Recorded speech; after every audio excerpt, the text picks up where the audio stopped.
सर्व विद्यार्थ्यांना आणि पालकांना नमस्कार. आपल्या परीक्षा सध्या सगळ्यांच्या जवळ आलेल्या आहेत.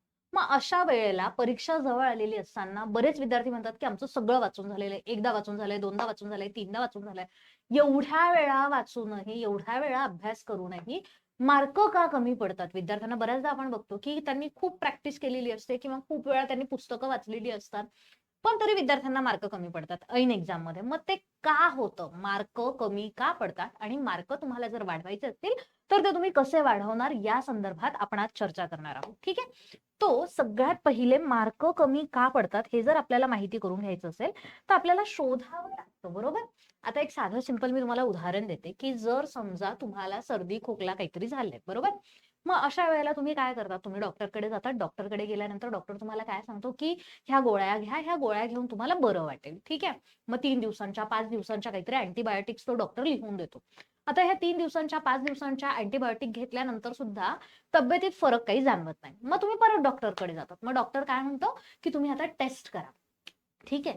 मग ह्या टेस्ट केल्यानंतर आपल्याला लक्षात येतं, की आपल्याला कुठलातरी अमुक-धमुक आजार झालेला आहे आणि मग आपण प्रॉपरली त्याच्यावर जे काही अ, उपाययोजना आहेत किंवा जे काही औषधं आहेत ते प्रॉपर घेऊ शकतो, बरोबर?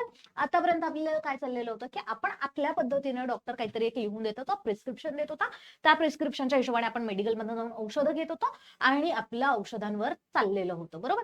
पण त्याच्यामुळे आपल्या तब्येतीत सुधार होत नव्हता. ठीक आहे? तो एक्झॅक्टली सेम वे अभ्यासाच्या बाबतीत काय होतं, की आपण खूप वाचन करतो, बरोबर?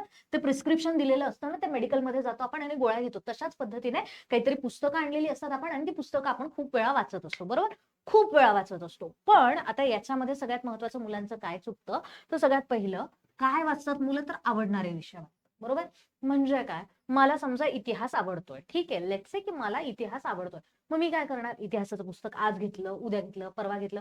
मला गणित आवडतच नाहीये. मग मी गणिताकडे काय फक्त एखाद वेळेला अर्ध्या तासाचे काहीतरी गणित सोडवले, संपला विषय. ठीक आहे. आता ही झाली पहिली चूक. त्याच्यानंतर इतिहासाचं का पुस्तक असं ना मी खूप वेळा वाचलं, खूप वेळा वाचलं, खूप वेळा वाचलं. पण त्याच्यामध्ये प्रश्न कशा पद्धतीचे येतात ते मला माहीतच नाहीये. आता प्रश्न कसे आलेत आणि त्याचं उत्तर कसं द्यायचं हेच जर माहीत नसेल, तर कितीही वेळा वाचलं तर त्याचा काही फायदा होणार आहे का? नाही होणार आहे. बरोबर?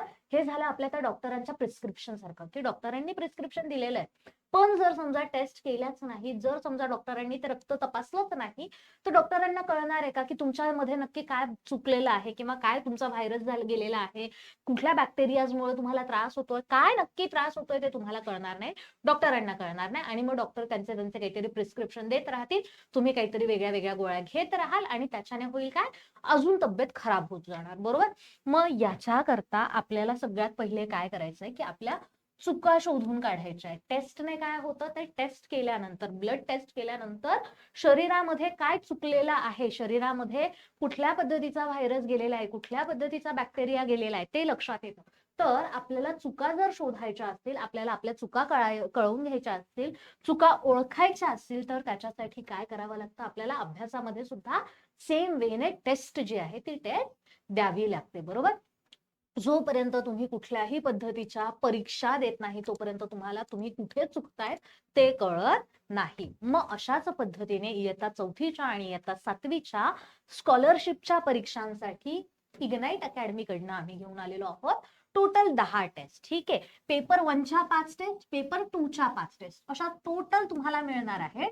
टोटल 10 टेस्ट तुम्हाला मिळणार आहेत, ज्याच्यामधनं तुम्हाला लक्षात येईल की तुमच्या काय काय चुका होत आहेत. मग त्या चुका तुम्हाला पुन्हा दुरुस्त करता येतील, बरोबर? आता इथे तुम्हाला काय होणार आहे, ऑनलाईन टेस्ट आहे. मग आता ऑनलाईन टेस्ट असल्यामुळे तुम्हाला ती किती वेळा देता येऊ शकते, 3 वेळा तुम्हाला एक टेस्ट देता येईल. ठीक आहे. एक टेस्ट तुम्हाला कमीत कमी 3 वेळा देता येणार आहे. कशा पद्धतीने द्यायची मग ती, समजा लेट्स से आपण काय केलं, आपण पहिल्यांदा टेस्ट दिली. ठीक आहे. पहिल्यांदा टेस्ट दिली, आपल्याकडे 75 प्रश्न आहेत, 150 मार्कांना आहे, बरोबर? पेपर आता जसं स्कॉलरशिपच्या पेपरमध्ये असताना सेम तसंच पॅटर्न आपण पण फॉलो करतोय, की 75 प्रश्न, 150 मार्क, 1.5 तासाच्या वेळ. ठीक आहे. मग आता एक पहिल्यांदा तुम्ही टेस्ट सॉल्व्ह करायला घेतली, लेट्स से पेपर 1चा पहिला टेस्ट तुम्ही सॉल्व्ह करायला घेतला. ठीक आहे. 75 प्रश्नांपैकी काय झालं, 75 प्रश्नांपैकी 65 प्रश्न तुमचे बरोबर आले आणि 10 प्रश्न तुमचे चुकले. ठीक आहे. मग आता तुम्ही काय कराल, ते जे 10 प्रश्न चुकलेले आहेत ना, ते कुठले प्रश्न चुकलेत ते तुम्ही चेक करायचं. ठीक आहे.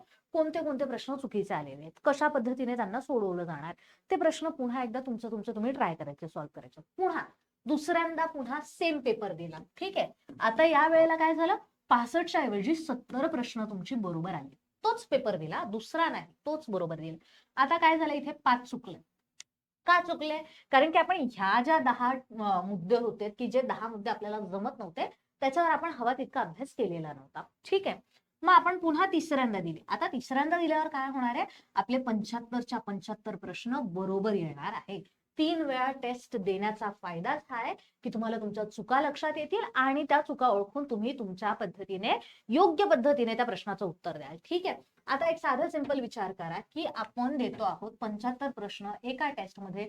टोटल आहे तुमच्याकडे 10 टेस्ट. ठीक आहे, 10 टेस्ट टोटल आहे. म्हणजे तुमची किती प्रश्नांची प्रॅक्टिस होते? 75 प्रश्न जर एका टेस्टमध्ये म्हटलं तर 750 प्रश्नांची तुमची प्रॅक्टिस जी आहे ती प्रॅक्टिस होते.